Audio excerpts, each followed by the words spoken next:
ಚಿಕ್ಕೋಡಿ ನಗರದ ಜಿಎಸ್ಇ ಶಿಕ್ಷಣ ಸಂಸ್ಥೆಯ ಸಭಾಭವನದಲ್ಲಿ ಶಂಕರ್ ಬಾಬುರಾವ್ ಮಗ್ದುಮ್ ಸಾಂಸ್ಕೃತಿಕ ಪ್ರತಿಷ್ಠಾನದ ವತಿಯಿಂದ ಶಂಕರ್ ಮಗ್ದುಮ್ ಅವರ 83ನೆಯ ಜನ್ಮದಿನ ಹಾಗೂ ಶಂಕರ ಸಾಹಿತ್ಯ ರತ್ನ ಪ್ರಶಸ್ತಿ ಪ್ರದಾನ ಕಾರ್ಯಕ್ರಮ ಅದ್ಧೂರಿಯಾಗಿ ನಡೆಯಿತು. ಈ ಸಂದರ್ಭದಲ್ಲಿ ಖ್ಯಾತ ವೈದ್ಯ ಡಾಕ್ಟರ್ ದಯಾನಂದ್ ನೂಲಿ ಇವರ ಶರಣ ಶಿವಯೋಗಿ ಕೃತಿಗೆ ಶಂಕರ್ ಸಾಹಿತ್ಯ ರತ್ನ ಪ್ರಶಸ್ತಿ ನೀಡಿ ಗೌರವಿಸಲಾಯಿತು. ಪ್ರಾರಂಭದಲ್ಲಿ ದೀಪ ಪ್ರಜ್ವಲಿಸಿ ಕಾರ್ಯಕ್ರಮಕ್ಕೆ ಚಾಲನೆ ನೀಡಲಾಯಿತು. ಈ ಸಂದರ್ಭದಲ್ಲಿ ದಿವ್ಯ ಸಾನ್ನಿಧ್ಯ ವಹಿಸಿದ ಚಿಕ್ಕೋಡಿಯ ಚರಮೂರ್ತಿ ಮಠದ ಶ್ರೀ ಸಂಪಾದನಾ ಮಹಾಸ್ವಾಮೀಜಿಗಳು ಮಾತನಾಡಿ, ಶಿವಯೋಗ ಗ್ರಂಥ ಈ ಪ್ರಶಸ್ತಿ ದೊರಕಿದೆ. ಪ್ರಶಸ್ತಿಯ ತೂಕವನ್ನು ಹೆಚ್ಚಿಸಿದೆ. ಶರಣರ ವಚನಗಳ ಬಳಕೆಯಿಂದ ಲಿಂಗಾಯತ ಧರ್ಮದ ಪ್ರಚಾರ ವ್ಯಾಪಕವಾಗಿ ನಡೆಯಲಿದೆ ಎಂದು ಹೇಳುತ್ತಾ, ಶಂಕರಣ್ಣ ಮಗದುಮ್ ಅವರ ಶೈಕ್ಷಣಿಕ ಸಾಮಾಜಿಕ ಕೊಡುಗೆ ಅಪಾರವಾದದ್ದು ಎಂದು ಹೇಳಿ ಶುಭ ಕೋರಿದರು. ಪ್ರಶಸ್ತಿ ಸ್ವೀಕರಿಸಿ ಮಾತನಾಡಿದ ಡಾಕ್ಟರ್ ದಯಾನಂದ್ ನೂಲಿ, 12ನೆಯ ಶತಮಾನದ ಶರಣರು ವಚನ ಸಾಹಿತ್ಯದ ಮೂಲಕ ಅಂದೇ ವೈಜ್ಞಾನಿಕ ವಿಚಾರಗಳನ್ನು ಜಗತ್ತಿಗೆ ಸಾರಿದರು. ಇಂದು ದಾರಿ ತಪ್ಪುತ್ತಿರುವ ಯುವ ಸಮೂಹವನ್ನು ಸರಿದಾರಿಗೆ ತರಲು ಶರಣರ ಶಿವಯೋಗ ಗ್ರಂಥವು ದಾರಿದೀಪವಾಗಿದೆ. ಈ ಪ್ರಶಸ್ತಿಯು ನನಗೆ ಮನೆಯವರು ನೀಡಿದಷ್ಟು ಖುಷಿಯಾಗಿದೆ ಎಂದರು. ಸಂಸ್ಥೆಯ ಸಂಸ್ಥಾಪಕ ಅಧ್ಯಕ್ಷ ಶಂಕರ ಮಗದುಮ್ ಮಾತನಾಡಿ, ಸಮಾಜ ಕಾರ್ಯದೊಂದಿಗೆ ಸಾಧಕರಿಗೆ ಸಾಹಿತಿಗಳಿಗೆ ಪ್ರೋತ್ಸಾಹಿಸುವುದು ನನ್ನ ಗುರಿಯಾಗಿದೆ. ಜನ್ಮದಿನಕ್ಕೆ ಶುಭ ಕೋರಿದವರಿಗೆ ಧನ್ಯವಾದಗಳನ್ನು ತಿಳಿಸಿದರು. ಈ ಸಂದರ್ಭದಲ್ಲಿ ಹಿರಿಯ ಸಾಹಿತಿ ಬಸವರಾಜ್ ಜಗಜಿಂಪಿ, ಕಾರ್ಯಕ್ರಮದ ಅಧ್ಯಕ್ಷತೆ ವಹಿಸಿದ ಪ್ರೊಫೆಸರ್ SY ಹಂಜಿ, ಸಾಹಿತಿ ಡಾಕ್ಟರ್ ಮಲ್ಲಿಕಾರ್ಜುನ್ ಹೂಗಾರ್ ಅವರು ಶರಣರ ಸಾಹಿತ್ಯದ ಬಗ್ಗೆ ಮಾತನಾಡಿ ಶುಭ ಹಾರೈಸಿದರು.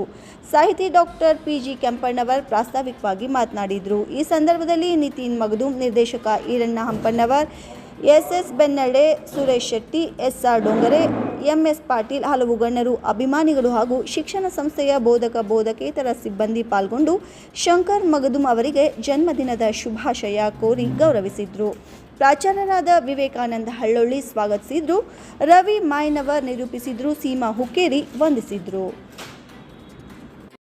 ವಿಶೇಷವಾಗಿ ಈ ಮಠಾಧಿಪತಿಗಳು ಇಷ್ಟು ನಡ್ಕೊಂಡು ಯಾವ ಮಠಾಧಿಪತಿಗಳು ಅಧ್ಯಯನ ಮಾಡಿಲ್ಲ. ಇದ್ರ ಬಗ್ಗೆ, ಶಿವಯೋಗ ಬಗ್ಗೆ ನಮ್ಮ ಮೂಲೆಯವರು ಅನುಭವಿಸಿ ಆ ಒಂದು ಪುಸ್ತಕವನ್ನ ಅವರು ಹೊರಗೆ ತಂದಿದ್ದಾರೆ. ಅದಕ್ಕೆ ಶಂಕರ ಸಾಹಿತ್ಯ ರತ್ನ ಪ್ರಶಸ್ತಿ ಸಿಕ್ಕಿರ್ತಕ್ಕಂಥದ್ದು ಬಹಳ ಸಂತೋಷ.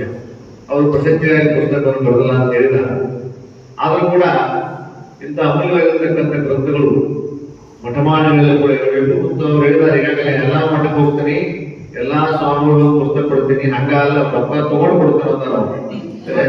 ಬರೀ ರೋಗಟಕಳಿ ಮಾಡಲಿಲ್ಲ, ಭವರೋಗ ವೈದ್ಯರಿದ್ದಲ್ಲ ಸ್ವಾಮಿಗಳು. ಆ ರೀತಿಯಾಗಿ ಒಳಗಿರ್ತಕ್ಕಂಥ ರೋಗಗಳು ಅವರೆಲ್ಲ ಹೋಗಿಸುವಾಗಿ ಇಂಥ ಅದ್ಭುತವಾಗಿರ್ತಕ್ಕಂಥ ಗ್ರಂಥವನ್ನ ಅವರು ಬರೆದಿದ್ದಾರೆ. ಮುದ್ರಣದಾಸ ಮಾಡಿರ್ತಕ್ಕಂಥದ್ದು ಇವತ್ತು ಇಂತಹ ಅಮೂಲ್ಯವಾದ ಗ್ರಂಥಗಳು ಬರುವುದರಿಂದ ನಮ್ಮ ಲಿಂಗಾಯತ ಸಮಾಜ ಇರ್ತಕ್ಕಂಥದ್ದು ಏನು ಅಷ್ಟಾವರಣ ಪಂಚಾಯತ್ ಗ್ರಂಥಗಳು ತಿಳ್ಕೊಳ್ತಾರೆ. 101 ಸ್ಥಳಗಳಿದಾವೆ.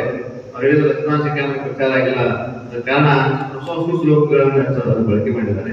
ವಚನಗಳನ್ನು ಬಳಸೋದಿಲ್ಲ. ಆ ಗ್ರಂಥಗಳಿಗೆ ಅದು ಪ್ರಚಾರ ಆಗಿಲ್ಲ. ಇನ್ನ ಈ ಶರಣ ಶಿವಗರ್ತಕ್ಕಂಥ ಗ್ರಂಥ ಪ್ರಚಾರ ಆಗ್ತದೆ, ಓದಿದ್ರು ಪ್ರಚಾರ ಆಗ್ತದೆ.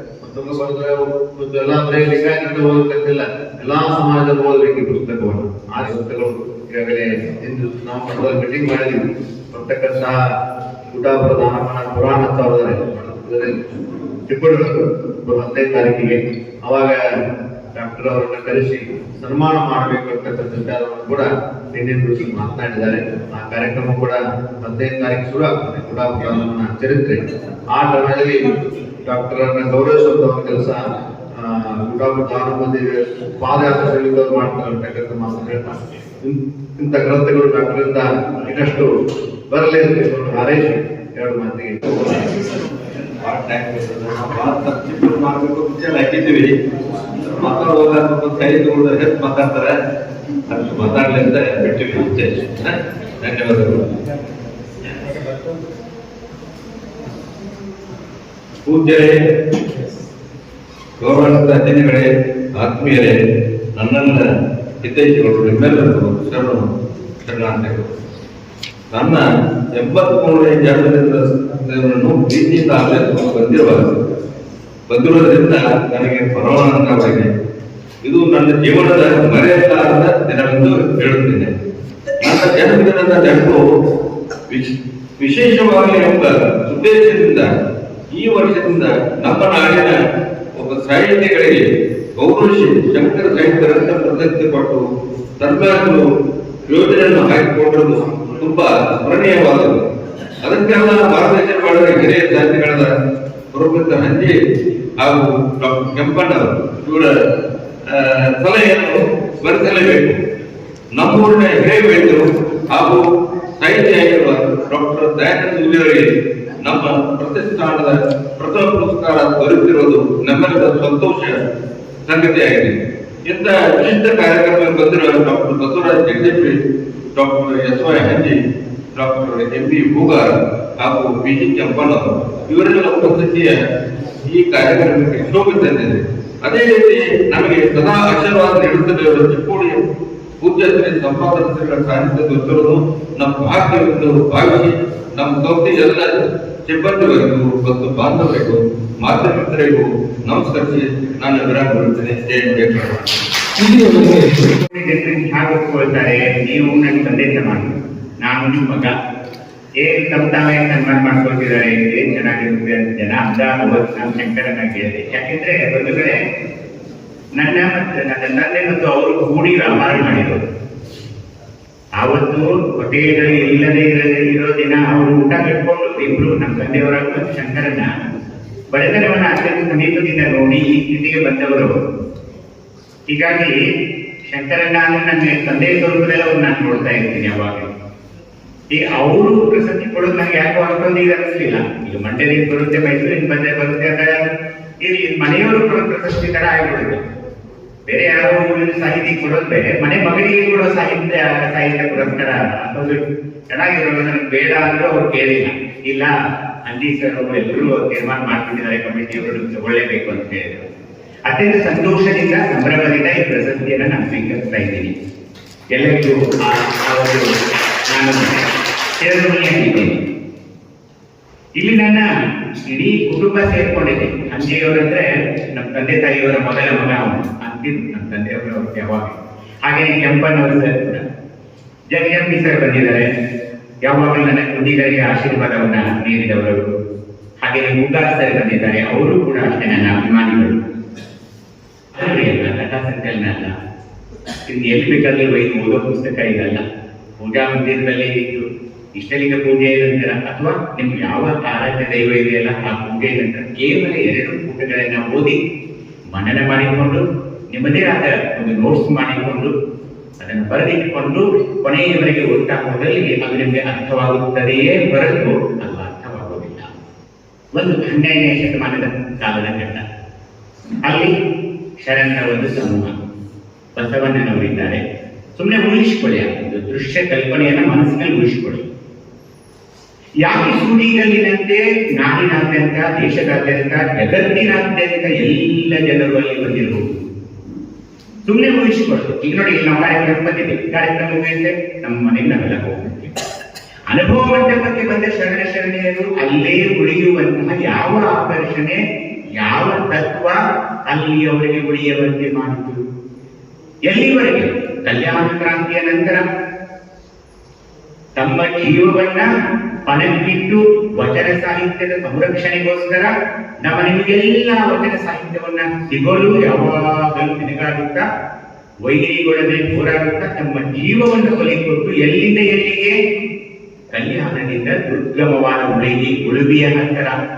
ಉಳುವಿಗೆ ಹೆಸರು ಬಂದಿದ್ದು ಕೂಡ ನಮ್ಮ ಉಳುವಿಗೆ ಹೆಸರು ಯಾಕಂದ್ರೆ ಶರಣರು ಅಲ್ಲಿ ಉಳಿದುಕೊಂಡು ಅದಕ್ಕೆ ಉಳುವಿ ಅಂತ ಹೆಸರಾಯಿತು. ಅಲ್ಲಿಯವರೆಗೆ ನಡೆದುಕೊಂಡು ಹೋದ್ರು. ಯಾಕೆ ಈ ಬಸವಣ್ಣನವರ ಎಲ್ಲಾ ಶರಣರ ತತ್ವಗಳು ಅವರಿಗೆ ಆಕರ್ಷಿತವಾದವು? ಕಲ್ಯಾಣಕ್ಕೆ ಬರುವುದಕ್ಕಿಂತ ಮುಂಚೆ ಅವರೆಲ್ಲ ಲಿಂಗಾಯತರಾಗಿದ್ದಾರೆ. ಯಾರ್ಯಾರು ಬಂದ್ರು? ಮುಸ್ಲಿಮರು ಬಂದರು, ಜೈನರು ಬಂದರು, ಹೊಡೆದಾಕಿಸುವ ಅಂಬಿಗರು ಬಂದರು, ಮಡಿವಾಳರು ಬಂದರು, ಬಟ್ಟೆ ಬಗ್ಗೆ ಮಡಿವಾಳ ಬಂದರು, ಮೀನುಗಾರರು ಬಂದರು, ರಾಜರು ಬಂದರು, ಎಲ್ಲರೂ ಬಂದರು. ಬಂದು ಅಲ್ಲಿಯೇ ನೆಲೆಸಿಬಿಟ್ರಲ್ಲ. ನೋಡಿ, ಒಬ್ಬ ಕಾಶ್ಮೀರದ ರಂಗಲ್ಲಿ ಬರ್ತಾನೆ, ಬಂದು ಬಸವಣ್ಣನವರಿಗೆ ಒಂದು ಸಂದೇಶ ಕಳಿಸಬಹುದಾಗಿದೆ. ಯಾಕಂದ್ರೆ ಬಸವಣ್ಣನವರು ಕೂಡ ಕಲ್ಯಾಣದ ಒಬ್ಬ ಪ್ರಧಾನಮಂತ್ರಿಗಳು. ನೋಡಿ, ನಾನು ಕಾಶ್ಮೀರದ ಮಹಾರಾಜ ಬಂದಿದ್ದೀನಿ, ನನಗೊಂದು ಇಲ್ಲೊಂದು ಅರಮನೆ ಕಟ್ಟಿಕೊಡಿ ನೀವು. ನಾನು, ನನ್ನ ರಾಣಿ, ನನ್ನ ತಂಗಿ, 3 ಜನ ಭಕ್ತಾದೇವಿಯವರ ತಂಗಿ, ಮಹಾದೇವಿಯವರ ಹೆಂಡತಿ ಮೋಳಿಗೆ ಮಹಾದೇವಿ ಎಲ್ಲರೂ ಬಂದಿದ್ದೀವಿ. ನಮ್ಮೊಂದು ಸುಂದರವಾದ ಒಂದು ಅರಮನೆಯನ್ನು ಕಟ್ಟಿಕೊಡಿ ಅಂತ ವಿಜಯನಿಗೆ ಅವನು ವಿಗ್ರಹ ಮಾಡ್ಕೊಳ್ಬೇಕಾಗಿತ್ತು. ಇಲ್ಲ, ಹಾಗಾಗಲಿಲ್ಲ. ಕಲ್ಯಾಣದಲ್ಲಿ ಏನಾಯ್ತು? ಹೊರಗಡೆ ಬಂದು ಗುಡಿಸಲ ಕಟ್ಟಿಕೊಂಡು ಕಟ್ಟಿಗೆಯನ್ನು ಕಡಿಯುವ ಸಾಹಿತ್ಯದಲ್ಲಿ ತೊಡಗಿಸಿಕೊಂಡ್ರಲ್ಲ. ಕಾಶ್ಮೀರದಿಂದ ಇಲ್ಲಿ ಬಂದು ಕನ್ನಡವನ್ನ ಕಲಿತು ಗಂಡ ಹೆಂಡತಿ ತಂಗಿ ಕನ್ನಡದಲ್ಲಿ ವಚನಗಳನ್ನು ಬರೆದ್ರಲ್ಲ. ಇದನ್ನು ಏನಾಯ್ತಂದ್ರೆ ಈ ಆಗು ಹೋಗುಗಳನ್ನೆಲ್ಲ ಮರ್ತ್ಬಿಟ್ವಿ. ಗೂಗಲ್ ನೋಟ್ಬುಕ್ ಅಂತ ಬಂದಿದೆ, ಚಾಟ್ GPT ಅಂತ ಬಂದಿದೆ. ಗೂಗಲ್ ನೋಟ್ಬುಕ್ ನಲ್ಲಿ ಇಡೀ ವಚನವನ್ನ ನೀವು ಹಾಕಿದ್ರೆ ಅದರ ಅರ್ಥ ನಿಮಗೆ ಹೇಳ್ಕೊಡುತ್ತೆ. ಸಮರ್ಪಕವಾದ ಅರ್ಥ ಹೇಳಿಕ್ಕಿಲ್ಲ, ಆದ್ರೆ ಅದರ ಒಂದು ಸುಳ್ಳುಗಳನ್ನ ಕೊಡ್ತಾ ಇದೆ. ಹೀಗಾಗಿ ನಾನು ಏನ್ ಮಾಡ್ತೇನೆ, ಸುಮ್ಮನೆ ಈಗ 2 ವರ್ಷದ ಹಿಂದೆ ಈ ಆಲೋಚನೆ ಶುರು ಮಾಡಿ ಏನು ಇವರಿಗೆ ಆಕರ್ಷಣೆಯಾಗಿರ್ಬೋದು, ಯಾವ ಶುಭಯೋಗವನ್ನು ಇವರು ಮಾಡಿಕೊಂಡಿರ್ಬೋದು, ಆ ಷಟಸ್ಥಲ ಸಿದ್ಧಾಂತಗಳನ್ನ ಮಾಡಬೇಕಾದ ಅಗತ್ಯವಾದ ಏನಿದೆ. ಹೀಗಾಗಿ ನಾನು ಅದರ ಬಗ್ಗೆ ಅಭ್ಯಸನ ಮಾಡಿದಾಗ ನಾನು ಕೆಲವು ಸತ್ಯಗಳನ್ನು ಕಟ್ಕೊಂಡೆ. ಏನಂದ್ರೆ ಇಡೀ ಜಗತ್ತು ಚಕ್ರಗಳ ಬಗ್ಗೆ ಮಾತಾಡಿದೆ. ಮೂಲಾಧಾರ ಚಕ್ರ, ಸ್ವಾಧಿಷ್ಠಾನ ಚಕ್ರ, ಮಣಿಪೂರಕ ಚಕ್ರ, ಅನಾಹತ ಚಕ್ರ, ವಿಶುದ್ಧಿ ಚಕ್ರ, ಸಹಸ್ರಾರ ಚಕ್ರ ಅಂತ ಹೀಗೆ ಚಕ್ರಗಳಿವೆ. ಶರಣರನ್ನ ನಾವು ಮರೆತುಬಿಟ್ವಿ. ಶರಣರು ಸಹಸ್ರಾರ ಚಕ್ರದ ನಂತರ ನೋಡಿ, ನಾನು ಹೇಳೋ ಸ್ವಲ್ಪ ಲಕ್ಷ ಕೊಡ್ತೇವೆ. ಶರಣರು ಸಹಸ್ರಾರ ಚಕ್ರ ಅಂದ್ರೆ ಇಡೀ ಜಗತ್ತು ಸಹಸ್ರಾರ ಚಕ್ರಕ್ಕೆ ನಿಂತು ಬಿಡುತ್ತೆ ಬಂಧುಗಳು. ಆದರೆ ಶರಣರು ಸಹಸ್ರಾರ ಚಕ್ರದ ನಂತರ ಶಿಖಾಚಕ್ರ, ಪಶ್ಚಿಮ ಚಕ್ರ, ಹಾಗೇನೆ ಅನುಚಕ್ರ ಅಂತ ಮತ್ತೆ 3 ಚಕ್ರಗಳನ್ನ ಕಂಡು. ಈಗ ಅವರು ಈ ನಡುವೆ ಇರೋದ್ರಿಂದಲೇ ಒಂದು ಇಲ್ಲೊಂದು ಭಕ್ತಿಯ ವಾತಾವರಣ ಇರುತ್ತೆ. ನಾವೆಲ್ಲರಿಗೂ ಒಂದು ಭಕ್ತಿಯ ಆ ಸ್ಫುರಣೆ ಇರುತ್ತೆ. ಆ ಪಾಸಿಟಿವ್ ಎನರ್ಜಿ ಅವರು ಇದ್ದಾಗ ಅದು ಇದ್ದೇ ಇರುತ್ತೆ. ಹೀಗಾಗಿ ಅವ್ರು ಬೇಗ ನಮಗೆ ಅದು ಆ ವಿಷಯದಲ್ಲಿ ಭಾಗ್ಯವಂತರು. ಚಿಕ್ಕೋಡಿಯಲ್ಲಿ ಅವ್ರು ಇರೋದು ಭಾಗ್ಯವಂತರು. ಅವರು ಇರೋದ್ರಿಂದಲೇ ಇಂಥ ಭಕ್ತಿಗಳು ನನ್ನಿಂದ ಬರ್ತಾ ಇದೆ ಅಂತ ಹೇಳ್ತೇನೆ. ಯಾಕಂದ್ರೆ ಅವರು ಕೂಡ ನನಗೆ ಬಹಳ ಪ್ರೋತ್ಸಾಹ ಮಾಡ್ತಾರೆ. ಯಾವಾಗ ಮನೆಗೆ ಅವರು ಪೀಡಿಸಿ ಎಲ್ಲರೂ ಊಟ ಕರೀತಾರೆ. ಚಿಕ್ಕೋಡಿಯಲ್ಲಿ ನೀವು ಕರೀತಾನೆ ಇಲ್ಲ ಮೇಡಮ್, ನಂಗೆ ಯಾವಾಗ ಕರಿತೀವಿ ಅಂತ ಕೇಳಿ ಮನೆಗೆ ಬಂದು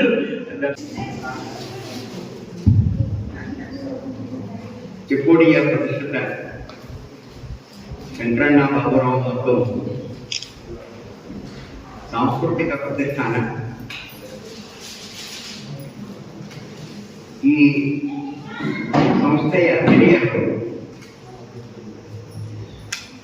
ಶಂಕರಣ್ಣ ಮಗ್ದುಮ್ ಅವರಿಗೆ ಇದೀಗ 83ರ ಒಂದು ಹರೆಯ. ನಾವೆಲ್ಲ ಅವರ ಹುಟ್ಟುಹಬ್ಬದ ಈ ಸಂಭ್ರಮದಲ್ಲಿ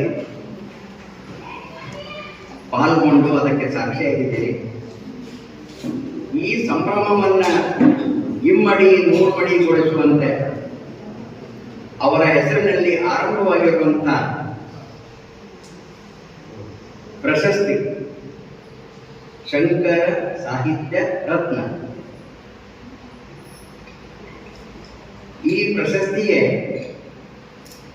ಚೊಚ್ಚಲು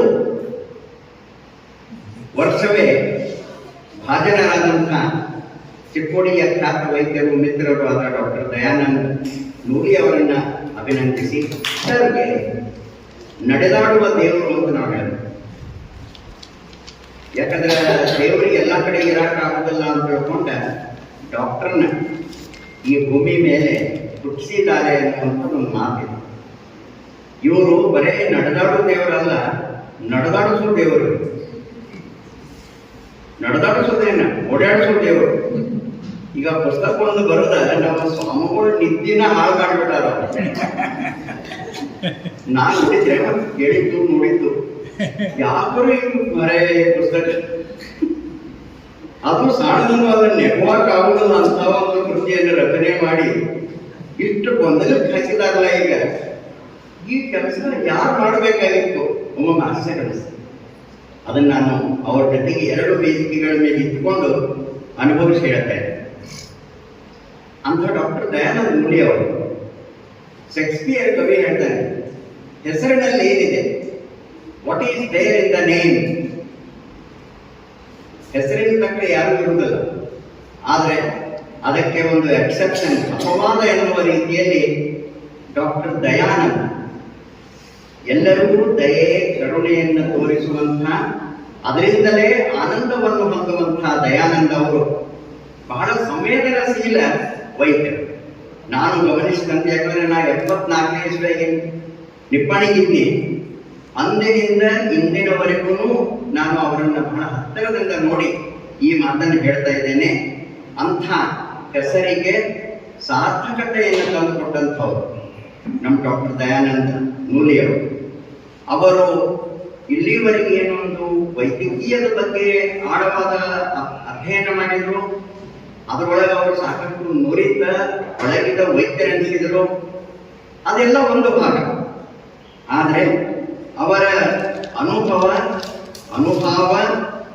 ಮತ್ತು ಅಧ್ಯಯನ, ಈ ಮೂರರ ಒಂದು ಸಂಗಮ, ತ್ರಿವೇಣಿ ಸಂಗಮ ಎನ್ನುವಂತೆ ಈಗ ತಮ್ಮ ಎದುರಿಗೆ ಏನು ಶರಣರ ಶಿವಯೋಗ ಅನ್ನುವಂಥ ಕೃತಿ, ಆ ಕೃತಿಗೆ ಇವತ್ತು ಚೊಚ್ಚಲು ಪ್ರಶಸ್ತಿ ಏನು ಬಂದದ, ಇದೆಲ್ಲ ಇತಿಹಾಸದಲ್ಲಿ ದಾಖಲೆ ಆಗುವಂಥದ್ದು. ಇದಕ್ಕೆ ಕಾರಣ ಅಂತಂದ್ರೆ ಅವರು ಸಮಯವನ್ನು ಯಾವಾಗ ಇದು ಕೊಡ್ತಾರೆ, ಆಪರೇಷನ್ ಯಾವಾಗ ಮಾಡ್ತಾರೆ, ಅಭ್ಯಾಸ ಯಾವಾಗ ಮಾಡ್ತಾರೆ, ಟ್ರೀಟ್ಮೆಂಟ್ ಯಾವಾಗ ಮಾಡ್ತಾರೆ, ಸ್ವಾನುಭಾವದ ನೆಲೆಯಲ್ಲಿ ಜನರಿಗೆ ಅನುಭವವನ್ನು ಯಾವಾಗ ಹಂಚಿಕೊಳ್ತಾರೆ, ಇದೆಲ್ಲ ನಮಗೆ ಆಶ್ಚರ್ಯ ಅನಿಸುವಂಥ ಒಂದು ಮಾತು. ಅದಕ್ಕೆ ಇಂಗ್ಲಿಷ್ನಲ್ಲಿ ಒಂದು ಮಾತು ಹೇಳ್ತಾರೆ, plan to work and work out the plan ಅಂತ. ಮೊದಲು ಕೆಲಸವನ್ನ ಅವರು ಯೋಜನೆ ಮಾಡ್ತಾರೆ, ಆಯೋಜನೆ ಮಾಡ್ತಾರೆ, ಆ ನಂತರ ಅದರ ಕಾರ್ಯಗತ ಮಾಡುವ ಸಲುವಾಗಿ ದುಡಿತಾ ಇದ್ದಾರೆ. ದುಡಿಯೋದ್ರೆ ಹೇಗದು, ಅದಕ್ಕೂ ಇವರು ದಣಿವರಿಯದೆ ಒಂದು ದುಡಿದಾಗ ಇಂಥ ಮಹತ್ ಕೃತಿ ಬರಲಿಕ್ಕೆ ಸಾಧ್ಯ ಆಗ್ತದೆ. ಅಂಥ ಮಹಾನ್ ಕೃತಿಗೆ ನಾವು ಇಲ್ಲಿ ಒಂದು ಮಾತನ್ನು ಹೇಳಿದ್ರೆ, ಅವರಿಗೆ ಜನ್ಮಭೂಮಿ ಹುಕ್ಕೇರಿ, ಆದ್ರೆ ಪಡೆದಂಥ ಭೂಮಿ ಏನಿದೆ ಅದು ಚಿಕ್ಕೋಡಿ. ಒಂದು ಅಲ್ಲಿ ಜನ್ಮವನ್ನು ಕೊಟ್ರೆ ಇಲ್ಲಿ ಅವರಿಗೆ ಕಾಯಕ ಮಾಡಲಿಕ್ಕೆ ಅವಕಾಶವನ್ನು ಕೊಟ್ಟು ಬೆಳೆಸಿದಂತಹ ಚಿಕ್ಕೋಡಿ ಏನಿದೆ, ಆ ಚಿಕ್ಕೋಡಿಯಿಂದಲೇ ಅವರ ಕೃತಿಗೆ ಇಂಥ ಒಂದು ಪ್ರಶಸ್ತಿ ಬಂದಿರೋದೇನಿದೆ, ಅತ್ಯಂತ ಅವಿಸ್ಮರಣೀಯವಾದಂತಹ ಶಿಕ್ಷಣ ಸಂಸ್ಥೆಯನ್ನು ಹುಟ್ಟುಹಾಕಿ ಬಡ ಜನತೆಗೆ ಶಿಕ್ಷಣದ ಸೌಲಭ್ಯವನ್ನು ಒದಗಿಸಿದಂತಹ ಶಿಕ್ಷಣ ರತ್ನ, ಅವರ ಹೆಸರಿನಲ್ಲಿದ್ದಂತಹ ಸಾಂಸ್ಕೃತಿಕ ಸಾಹಿತ್ಯಿಕ ರತ್ನ ಡಾಕ್ಟರ್ ದಯಾನಂದ. ಈ ಇಬ್ಬರು ರತ್ನಗಳನ್ನು ನೋಡುವಂತಹ ಸುವರ್ಣ ಅವಕಾಶ ನಮಗೆ ನಿಮಗೆ ಒದಗಿದ್ದಲ್ಲ, ಅದಕ್ಕೆ ಈ ಕಾಲಕ್ಕೆ ನಾನು ಪ್ರಥಮ ನಮಸ್ಕಾರಗಳನ್ನು ಸಲ್ಲಿಸ್ತೇನೆ. 83 ಪ್ರಾಯದ ಡಾಕ್ಟರ್ ಶಂಕರಣ್ಣ ಮುತ್ತುಮ್ ಅವರಲ್ಲಿರ್ತಕ್ಕಂಥ ಉತ್ಸಾಹ, ಶೈಕ್ಷಣಿಕ ಸಂಸ್ಥೆಯ ಬಗ್ಗೆ ಇರಬೇಕಾದಂಥ ಕಾಳಜಿ ಮುಂದಿನ ಜನಾಂಗಕ್ಕೆ ಒಂದು ಮಾದರಿ. ಅದಕ್ಕೆ ಅವ್ರು 83 ಏನಲ್ಲ 103 ಬದುಕಿನ ಅಂತ ತಿಳ್ಕೊಂಡು ನಮ್ಗೆಲ್ಲರೂ ಹಾಗೆ ವೇದಿಕೆ ಮೇಲೆ ಇರತಕ್ಕಂಥ ಡಾಕ್ಟರ್ ದಯಾನಂದ ಅವರು ಅವ್ರ 2 ಕೃತಿ, ಒಂದು ಓದಿನಿ ಇನ್ನೊಂದು ಓದಿಲ್ಲ. ಓದಿದ ಪುಸ್ತಕ ಮರುಳಶಂಕರದೇ ಅವರ ಅನುಭವ, ಇನ್ನೊಂದು ಶಿವಶರಣರ ಶಿವಯೋಗ. 2 ಅದ್ಭುತ ಕೃತಿಗಳು. ಈ ಕೃತಿಗಳ ಬಗ್ಗೆ ವಿಶ್ವವಿದ್ಯಾಲಯದೊಳಗೆ ಇದರ ಬಗ್ಗೆ ಸೆಮಿನಾರ್ ಆಗಬೇಕು, ವಿಚಾರ ಸಂಕಿರಣಾಗಬೇಕು, ಚರ್ಚೆ ಆಗಬೇಕು. ಈ ಕೃತಿ ನಿಜವಾಗಿ ವಿಶ್ವವಿದ್ಯಾಲಯಗಳು, ಕನ್ನಡ ಪುಸ್ತಕ ಪ್ರಾಧಿಕಾರದವರು, ಬಸವ ನಮ್ಮ ಸಮಿತಿಯವರು, ಇಂಥ ದೊಡ್ಡ ದೊಡ್ಡ ಸಂಸ್ಥೆಯವರು ಪ್ರಕಟಿಸಬೇಕಾದಂತ ಮಹತ್ವಪೂರ್ಣವಾದಂತಹ ಕೃತಿಗಳು. ಅವುಗಳನ್ನು ಒಬ್ಬರೇ ಪ್ರಕಟ ಮಾಡಿದ ದೊಡ್ಡ ಸಾಹಸ. ಇಂಥ ಸಾಹಸದ ಕೆಲಸ, ಜೇನು ಹುಟ್ಟಿನಾಗ ಕೈ ತಂದ ಕೆಲಸ, ಅಂತ ಅದ್ಭುತ ಕೆಲಸ ಮಾಡ್ಯಾರ. ಅವ್ರಿಗೆ ನಾನು ಅಭಿನಂದನೆ ಹೇಳ್ತೇನೆ. ಹಾಗೆ ಉಪಸ್ಥಿತರಿರ್ತಕ್ಕಂಥ ಡಾಕ್ಟರ್ ಪ್ರೊಫೆಸರ್ ಹೆಂಜಿ ಸರ್, ಅವ್ರನ್ನ ಯಾವಾಗಲೂ ಯೋಗದಲ್ಲಿ ಇರ್ತೀವಿ. ಅವರು ನಮಗಿಂತ 10 ವರ್ಷ ದೊಡ್ಡವರು, ಆದ್ರೂ ಅವರಿಗೆ ಉತ್ಸಾಹ, ಸಾಹಿತ್ಯದ ಬಗ್ಗೆ ಆಸಕ್ತಿ. ಅವರಿಗೆ ಕೆಂಪಣ್ಣವ್ರ ಸರ್ ಒಳ್ಳೆ ಸಂಘಟಕರು, ಯಾರ್ಯಾರು ಏನೇನ್ ತರಬೇಕು, ಹೆಂಗ್ ಕಾರ್ಯಕ್ರಮ ಮಾಡಬೇಕು, ಯಾರೇನ್ ಹಚ್ಬೇಕು, ಬಹಳ ಅದ್ಭುತವಾಗಿ ಸಂಯೋಜನೆ ಮಾಡುವಂಥವ್ರು, ಒಳ್ಳೆ ಸಾಹಿತ್ಯ.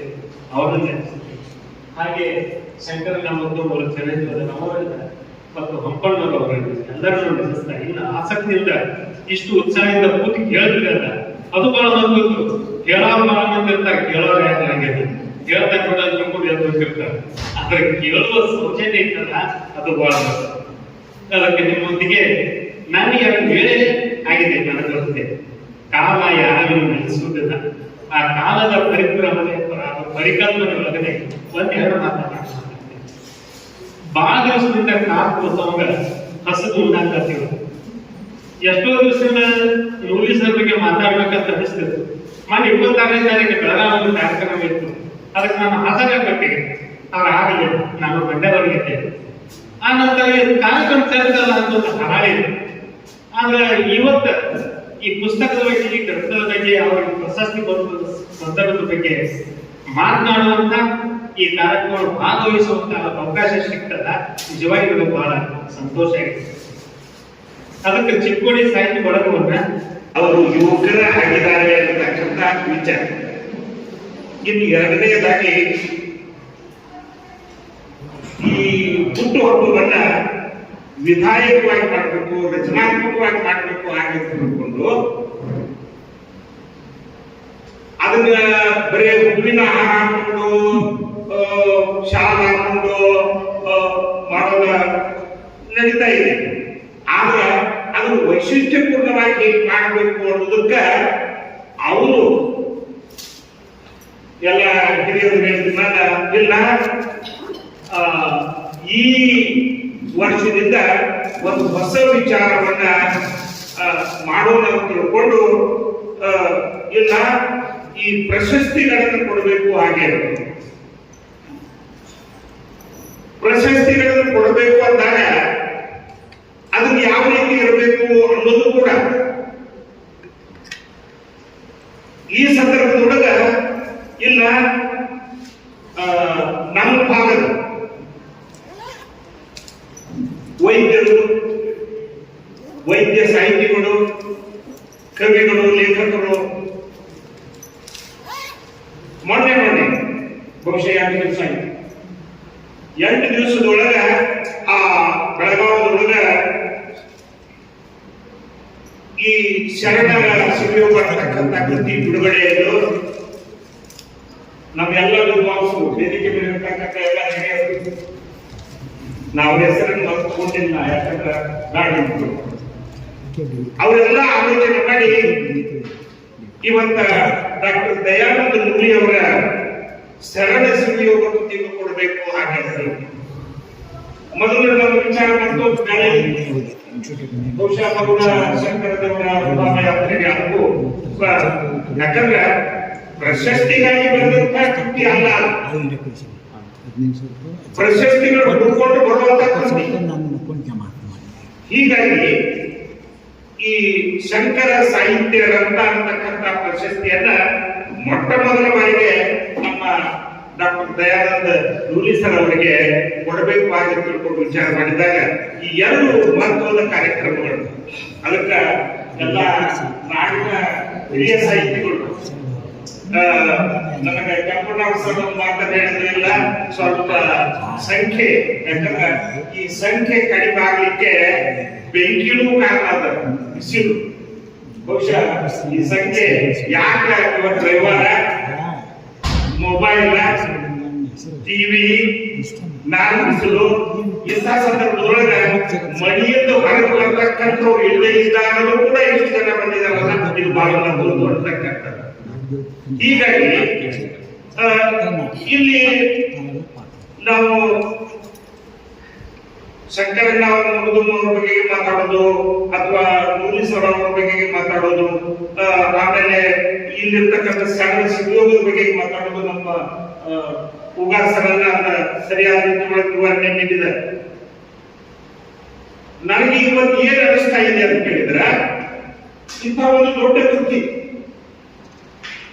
ನಾವು ಬಹುಶಃ ಓದುವಾಗ ರಾಮಾಯಣ ಬಹುಶಃ ಅಂತ ದೊಡ್ಡ ಕೃತಿಗಳು ನನಗೆ ಈ ಕೃತಿಯನ್ನು ನೋಡಿದಿರಲ್ಲ, ಡಾಕ್ಟರ್ ದಯಾನಂದ ನೂಲಿ ಅವರು ಇದನ್ನು ಬರೆಯುವಾಗ ಅವರ ವೈದ್ಯಕೀಯ ಸೇವೆ ಮಾಡುವಾಗಲೆಲ್ಲ ನನಗ ಒಂದೊಂದು ಸಲ ನೋವು ಆಗ್ತದೆ. ಯಾಕೆ ನೋವು ಆಗ್ತದೆ ಅಂತ ಕೇಳಿದ್ರೆ ಇದು ಸಣ್ಣ ಕೆಲಸ ಅಲ್ಲ. ಇದು ಸಣ್ಣ ಕೆಲಸ ಅಲ್ಲ.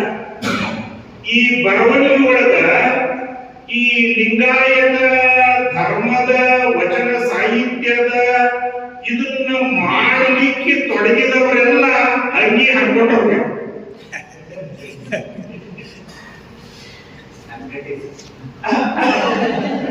ನೋಡ್ರಿ, ಹೋಗು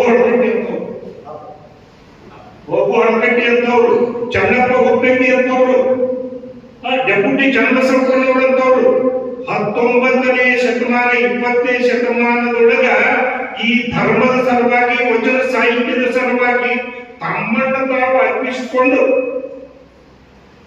ಅಂತ ಸುಮ್ಮನೆ ಹೇಳೋದಾಗ್ಲಿ. ಡಾಕ್ಟರ್ ಬೇರೂರಿ ಅವರು ಬರೆದಿದ್ದಾರೆ. ಆ ಹೆರಿಗೆಯ ನೋವು ಏನಿದೆಯಲ್ಲ ಅದು ಬಹಳ ನೋವಿನ. ನಾನು ಈ ಕೃತಿಯನ್ನ ನೋಡಿದ ಕೂಡಲೇ ಅವ್ರು ಯಾವಾಗ ವೈದ್ಯಕೀಯ ಸೇವೆಯನ್ನು ಮಾಡ್ತಾರ, ಯಾವಾಗ ಓದ್ತಾರ, ಆಮೇಲೆ ಯಾವಾಗ ಬರೀತಾರ, ಯಾವಾಗ ಅದು ಸಾಹಿತಿಗಳ ಕೈಗೆ ಸಿಗ್ತದ, ಜನರ ಕೈಗೆ ಸಿಗ್ತದ, ಅದ್ರ ಪ್ರತಿಕ್ರಿಯೆ ಏನ್ ಬರ್ತದ, ಇದೆಲ್ಲ ನಮ್ಮ ಉಗಾರ್ ಸರ್ ಅವರು ಹೇಳಿದ್ರು. ವಿಶ್ವವಿದ್ಯಾಲಯದೊಳಗ ಇದರ ಉಪನ್ಯಾಸಗಳು ಆಮೇಲೆ ಇದರ ವಿಚಾರ ಸಂಕೀರ್ಣಗಳು ನಡೀಬೇಕು. ಅವರಿಗೆ ಬೇಕಾಗಿದ್ರಿ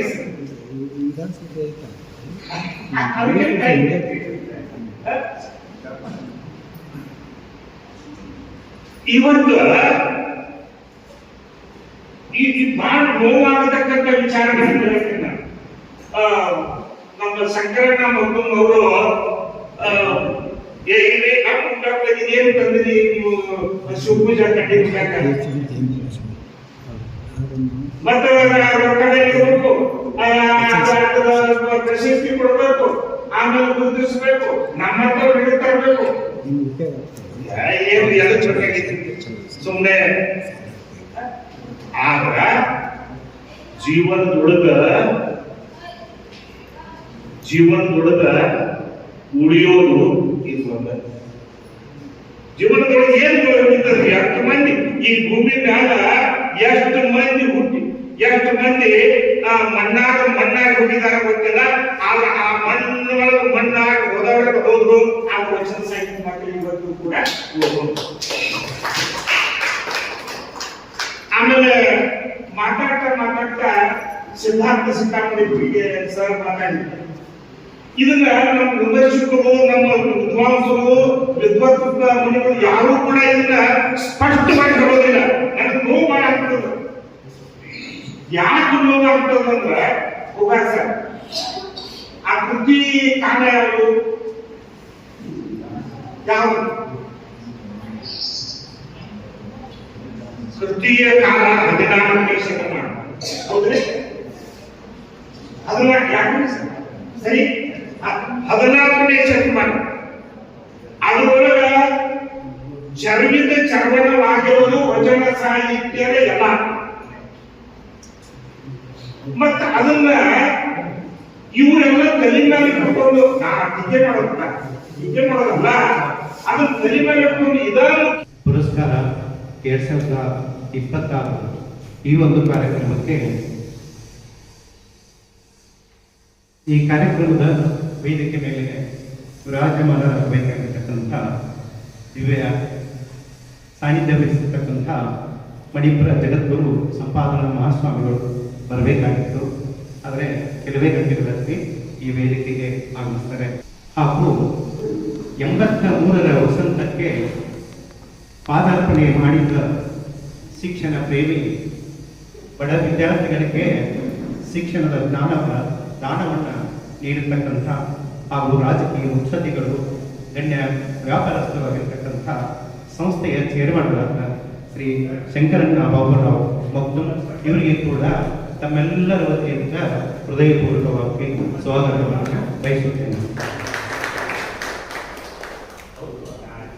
ಹಾಗೆ ಈ ದಿನದ ಕೇಂದ್ರ ಬಿಂದುಗಳಾಗಿರ್ತಕ್ಕಂಥ ಖ್ಯಾತ ವೈದ್ಯರು ಶರಣ ಶಿವಯೋಗ ಕೃತಿ ರಚಿಸಿ ನಾಡಿಗೆ ಬಿಡುಗಡೆಗೊಳಿಸಿದ ಖ್ಯಾತ ಸಾಹಿತಿಗಳು ಶಂಕರಣ್ಣ ಬಾಬುರಾವ್ ಮತ್ತು ಸಾಂಸ್ಕೃತಿಕ ಪ್ರತಿಷ್ಠಾನ ಚಿಕ್ಕೋಡಿ ಇವರ ಕೂಡ ಮಾಡಿದ ಪ್ರಥಮ ಶಂಕರ ಸಾಹಿತ್ಯ ರತ್ನ ಪ್ರಶಸ್ತಿಗೆ ಭಾಜನರಾದ ಡಾಕ್ಟರ್ ದಯಾನಂದ ನೂಲಿ ಇವರಿಗೆ ಆದರಪೂರ್ವಕ ಹೃದಯದಲ್ಲಿ ಸ್ವಾಗತ ಸುಸ್ವಾಗತ ಬಯಸುತ್ತೇನೆ.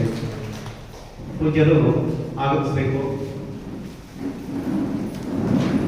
ಅಧ್ಯಕ್ಷತೆಯ ಸ್ಥಾನದಲ್ಲಿ ವೇದಿಕೆ ಮೇಲೆ ಪ್ರಧಾನ ಮಾಡಲು ಆಗಮಿಸಿರ್ತಕ್ಕಂತಹ ಖ್ಯಾತ ಸಾಹಿತ್ಯ ಜನಪದ ಹಾಡಿನ ಓಣಿಗಾರರನ್ನ ಕನ್ನಡ ಸಾಹಿತ್ಯದಲ್ಲಿ ಪತಾಕಿಯನ್ನ ಹಬ್ಬಿಸಿರ್ತಕ್ಕಂಥವರು ಈ ಶಂಕರಣ್ಣ ಬಾಬುರಾವ್ ಸಾರಣ ಈ ಒಂದು ಕಾರ್ಯಕ್ರಮಕ್ಕೆ ಅವರಿಗೆ ಹೃದಯಪೂರ್ವಕವಾಗಿರ್ತಕ್ಕಂಥ ಸ್ವಾಗತ ಸುಸ್ವಾಗತ ಬಯಸುತ್ತೇನೆ. ಹಾಗೆ ಈ ಒಂದು ಕಾರ್ಯಕ್ರಮ ಗುಡಿ ಕಟ್ಟದೇನು ನೀರಲ್ಲಿ ಮೀನು ಅಡಿ ಮುಟ್ಟದೇನು ಆ ದೈವದ ಮೇನೆ ಎಲ್ಲರೂ ಹೇ ಶಾರದೆ ದಯಪಾಲಿಸು ಈ ಬಾಳನ್ನು ಬೆಳಕಾಗಿಸು ಹೇ ಶಾರದೆ ನಾಳೆಗಳ ದಾರಿಯಲ್ಲಿ ನಂಬಿಕೆಯ ನೆಲೆಯಾಗಿರಿಸು ಮುನ್ನಡೆಸು. ಕನ್ನಡ ಸಾಹಿತ್ಯದಲ್ಲಿ ಪತಾಕಿಯನ್ನ ಹಬ್ಬಿಸಿರ್ತಕ್ಕಂಥವರು ಈ ಶಂಕರಣ್ಣ ಬಾಬುರಾವ್ ಮತ್ತು ಸಾರಣ ಈ ಒಂದು ಕಾರ್ಯಕ್ರಮಕ್ಕೆ ಅವರಿಗೆ ಹೃದಯಪೂರ್ವಕವಾಗಿರ್ತಕ್ಕಂಥ ಸ್ವಾಗತ ಸುಸ್ವಾಗತ ಬಯಸುತ್ತೇನೆ.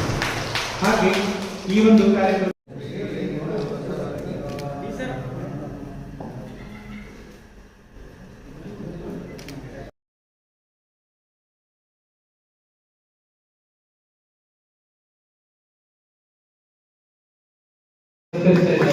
ಅವರಿಗೆ ಸಮಸ್ತ ಜಿಎಸ್ಟಿ ಪರವಾಗಿ ತುಂಬ ಹೃದಯದ ಧನ್ಯವಾದ.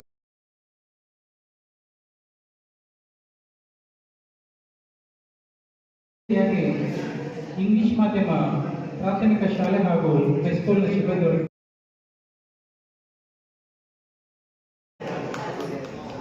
ವಂದನಾರ್ಪಣೆ ನೆರವೇರುತ್ತದೆ. ತದನಂತರ ಬಂದಿರತಕ್ಕಂಥ ಸಮಸ್ಯೆಗಳೆಲ್ಲರಿಗೂ ಒಡನಾಟಗಳ ಜೊತೆಗಿದ್ದು ಅವರ ಒಳಗಿರ್ತಕ್ಕಂಥ ಡಾಕ್ಟರ್ ಎಂ.ಬಿ. ಹುಗಾರ್ ಸರ್ ಅವರಿಗೆ ಕೂಡ ಈಗ ಬಯಸುತ್ತೇನೆ. ಹಾಗೆ ಬರಹಗಾರರು ಹಾಗೂ ನಮ್ಮ ಸಂಸ್ಥೆಯ ಹಿತೈಷಿಗಳು ಡಾಕ್ಟರ್